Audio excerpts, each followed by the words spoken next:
नौकरी को त्याग पत्र हम लोग दे देंगे। बड़ी बात कह दी है, त्याग पत्र सौंप देंगे, हम लोग त्याग पत्र दे देंगे। सामूहिक त्याग पत्र देने के लिए भी तैयार है। कोर्ट का दरवाजा खटखटाएंगे, हम लोग सामूहिक त्याग पत्र देंगे। मैं हूँ आकाश सिंह और आप देखना शुरू कर दिए न्यूज दर्शन इंडिया। देखिए अभी मेरी मौजूदगी पटना के गर्दनी बाग धरना स्थल पर है और हमारे पीछे जो भीड़ है लोहिया स्वच्छ संविदा कर्मी संघ है।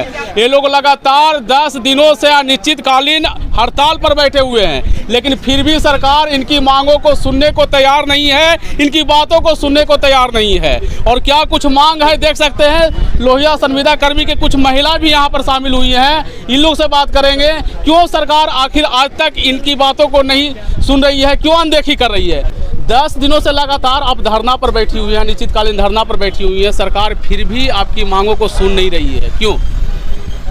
मांगों को तो सुनना ही होगा सरकार को। हम लोग लड़ रहे हैं और लड़ते ही रहेंगे जब तक हमारी मांगें पूरी नहीं होंगी।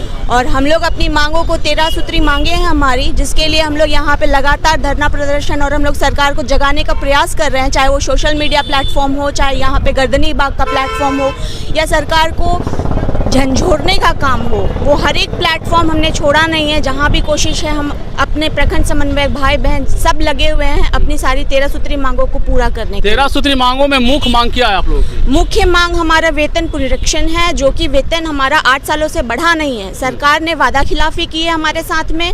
पिछले साल हमारे साथ में एक कमेटी का गठन किया गया था कि वेतन पुनरीक्षण का काम किया जाएगा उस कमेटी के द्वारा, लेकिन अभी तक उस मांगों को ना ही उस कमेटी के द्वारा कुछ सौंपा गया है ज्ञापन, ना ही हमें वो जानकारी प्राप्त हुई है कि हुआ क्या। तो हम लोग इसीलिए लड़ रहे हैं कि हाँ, हमारे बाल बच्चे हैं छोटे, अभी स्कूल की फीस दिन पे दिन बढ़ रही है, दवाई का खर्च बढ़ रहा है, घर में माँ बाप हैं, सबका खर्च है अपना अपना बढ़ते जा रहा है लगातार, लेकिन हमारा जो मानदेय जो बढ़ना चाहिए था वो बढ़ नहीं रहा। पूरे बिहार में 10 दिनों से लगातार शौचालय निर्माण से लेकर स्वच्छता का सभी कार्य जो है ठप है। आप लोग ठप किए हुए हैं, फिर भी सरकार नहीं सुन रही है। लग रहा है अब सुनेगी?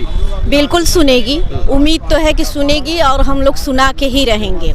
इसलिए हम लोग सारे महिला लोग 10 दिनों से अनशन पर बैठे हुए हैं, हड़ताल पर बैठे हुए हैं। इसके लिए जितना हम लोग को जो करना हो करेंगे। हम क्या करिएगा आगे? हम लोग भूख हड़ताल भी करेंगे, उससे भी नहीं होगा तो हम लोग लास्ट में अगर नहीं सुनेगी सरकार तो त्याग दे देंगे, थी नौकरी को त्याग पत्र हम लोग दे देंगे। बड़ी बात कह दी है, त्याग पत्र सौंप देंगे। क्या त्याग पत्र सौंपने से ये सरकार सुनेगी, आपकी बात बनेगी? नहीं सुनेगी तो इतने आप ही बताइए, इतने कम मानदेय में ये प्रखंड स्तरीय के एक अधिकारी होते हुए भी इतनी कम मानदेय में हम लोग अपने जिला से 300 किलोमीटर के दूर पर रहकर अपने परिवार को, बाल बच्चे को छोड़ करके हम लोग रात दिन करके एक करके हम लोग स्वच्छता के काम में लगन से काम किया है।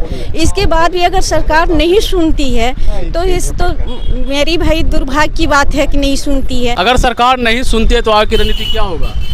वही हम लोग त्याग पत्र दे देंगे, फिर क्या फायदा, ये परेशानी मोल लेने से क्या फायदा। त्याग पत्र देने से बात बनेगी आपकी क्या? फिर तो सड़क पर आ जाइएगा, जो भी मिल रहा है वो भी खत्म हो जाएगा। नहीं तो फिर न्यायालय का दरवाजा खटखटाइएगा जी। क्या तो फिर सुन जाएगी सरकार? 10 दिन से ये तपतपाती धूप में यहाँ पर बैठी हुई हैं, फिर भी सरकार नहीं सुन रही है, तो क्या सुनेगी? सुनेगी, जरूर सुनेगी। सभी लोगों का सुना गया है तो हम लोगों का भी सुना जाएगा। और हम लोगों का कोई अनुचित मांग भी नहीं है, हम लोग का 13 सूत्री मांग पूर्व से ही मांगा जा रहा है, लेकिन अभी तक हम लोग का उस पर आश्वासन भी नहीं दिया गया है स्पष्ट रूप से। इसलिए हम लोग अपना मांग तो जारी रखेंगे ही। अभी तक कोई आश्वासन नहीं दिया गया है, सरकार की तरफ से कोई आश्वासन नहीं दिया गया, कोई बड़ी अधिकारी आप लोग से नहीं मिला। देखिए, ये बहुत बड़ी विडंबना है।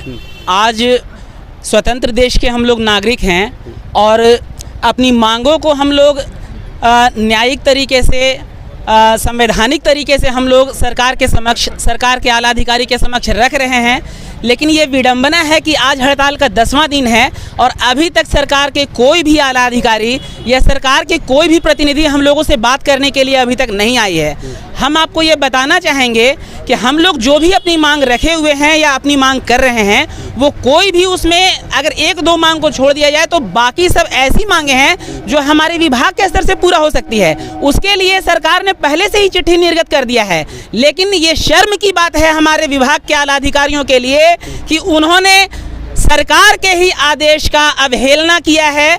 आज तक सरकार के आदेश का अवहेलना करते आ रहे हैं और हम सभी प्रखंड समन्वयक को, महिला साथी हमारे साथ 50 की संख्या में आज यहाँ पर मौजूद हैं, इन सभी को शोषित करते आ रही है और प्रताड़ित करते आ रही है। बेशर्मी की ये हद है। हम नीतीश कुमार में महिलाएं भी उन्हें काफी पसंद, फिर भी आप लोगों के साथ नाइंसाफी क्यों? हमारे साथ नाइंसाफी कर रही है। हमारी एक विंग है LSBA में जीविका, जिनको कि हमसे अच्छा मानदेय दिया जाता है। उनको कहीं आने जाने के लिए अच्छा वो जो फील्ड विजिट के लिए उनको दिया जाता है, लेकिन हम लोगों को नहीं। उनका सौतेला रवैया है हमारे साथ सरकार का सौतेला रवैया है। इसलिए हम लोग यहाँ पर आज शामिल हुए कि हम अपने अधिकार को लेके रहें। क्या लग रहा है, सुनेगी सरकार? सरकार निरंकुश हो गई है, तानाशाही हो गई है। हम लोगों को जन्म दिया, लेकिन समय समय पर जब बच्चे पहले क्लास में रहते हैं कुछ और दिया जाता है, जब बच्चे जब 5वें क्लास में रहते हैं तो कुछ और दिया जाता है, बच्चों का खर्च बढ़ते जाता है। लेकिन सरकार 14 सालों से हम लोगों को एक अंदर देख करके चल रही है। लेकिन सरकार हम लोगों का स्वच्छता का एक प्रमुख कर्मी है, और समय समय पर स्वच्छता के लिए हम लोग जी जान से काम करते हैं। अगर सरकार नहीं सुनेगी तो आगे की रणनीति क्या होगा? अगर सरकार नहीं सुनती है तो हम लोग न्यायालय का दरवाजा खटखटाएंगे और फिर सरकार से लड़ते ही रहेंगे। आपके साथी कह रहे हैं कि त्याग पत्र सौंपेंगे। बिल्कुल, जितने भी हमारे प्रखंड समन्वय के सारे साथ हैं, 534 ब्लॉक में जो भी कार्यरत है बिल्कुल साथ है, और सरकार हमारी मांगों को पूर्ति नहीं करेगी तो हम लोग सामूहिक त्याग पत्र देने के लिए भी तैयार है। उसके बाद भी अगर नहीं मानेगी सरकार तो हम लोग कोर्ट का दरवाजा खटखटाएंगे, न्यायालय से अपना मांग पूर्ति करवाएंगे हम लोग। विधानसभा चुनाव आने वाला है, क्या लग रहा है अगर आपकी मांगों को नहीं मानेगी तो उस पर भी असर दिखेगा क्या? विधानसभा तो सरकार की चीज़ है, हम लोग कर्मी हैं, तो आपकी मांग भी तो सरकार से ही है ना। लेकिन ये नहीं है कि विधानसभा को देखते हुए हम लोग अपनी मांग किए हैं।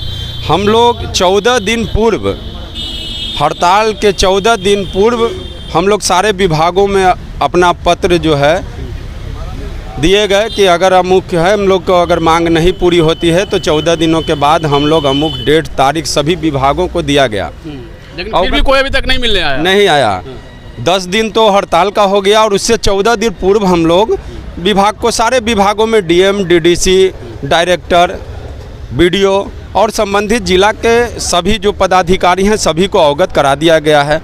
और हम लोग की मांग इतनी सुनियोजित तरीके से है और ढंग से रखा गया है, और उन लोग जो है सारे चीज़ का एविडेंस है हमारे पास कि आपने किस समय हम लोगों को क्या क्या वादा किए, लिखित में भी वादा किए हैं और मौखिक भी दिए। ना लिखित में पूरा हुआ है और ना मौखिक हुआ। ना लिखित में पूरा हुआ ना मौखिक में पूरा हुआ। क्या आप सुनेगी सरकार? सुनेगी, जरूर सुनेगी सरकार। हम लोग अगर नहीं सुनेगी तो क्या करिएगा? कोर्ट का दरवाजा खटखटाएंगे, हम लोग सामूहिक त्याग पत्र देंगे, आंदोलन करेंगे। सरकार सुनना ही पड़ेगा हम लोग को। आपके सभी साथी बोल रहे हैं त्याग पत्र देंगे, आप समर्थन करते हैं इस बातों को? बिल्कुल बिल्कुल, हम समर्थन करते हैं इसका। सब कुछ साथ मिल करके अपना त्याग पत्र देंगे। उसे भी नहीं सुनेंगे सरकार तो हम लोग कोर्ट में भी जाएंगे। ये हम लोग निरंतर जारी रहेगा। क्या लग रहा है, सुनेगी अब सरकार? 10 दिन हो गया, सरकार को सुनने की मजबूरी है। हम लोग सुना करके ही बात मानेंगे। जब तक जो है जो नहीं मानेंगे तो हम लोग जो है माननीय मुख्यमंत्री का, विभागीय मंत्री का, विभागीय अधिकारी पदाधिकारी का हम लोग घेराव करेंगे, और तब तक डटे रहेंगे जब तक हमारी बात को सुने नहीं। हम लोग कोई गैरबाजी मांग नहीं मांग रहे हैं। हम लोग को जो पत्र में पहले से निर्गत किया गया है वो हम लोग उसी को मांग रहे हैं। क्या लग रहा है, बात बनेगी अब? अगर अब बात नहीं बनेगी तो कभी बात बननी नहीं है, और हम लोग बात बनवा के ही रहेंगे। हम लोग बात बनवाने के लिए रहेंगे आए हैं, और जब तक बात बनेगी नहीं तब तक हम लोग इसी तरह का धरना प्रदर्शन और आलाधिकारियों को अपने धरना प्रदर्शन के माध्यम से उनको सूचित करने का प्रयास लगातार करते रहेंगे। और जब तक हमारी मांगें पूरी नहीं होगी तब तक हम ये लगातार जारी रखेंगे। देखिए, लोहिया संविदा कर्मी का साफ साफ कहना है कि अगर सरकार मेरी बातों को नहीं मानेगी तो सामूहिक त्याग पत्र सौंप देंगे राज्यपाल को। अगर सरकार मेरी मांगों को नहीं मानेगी तो हम लोग आत्मदाह करने के लिए भी तैयार है। इनका कहना है कि अगर सरकार मेरी बात नहीं मानेगी तो न्यायालय का दरवाजा भी खटखटाएंगे।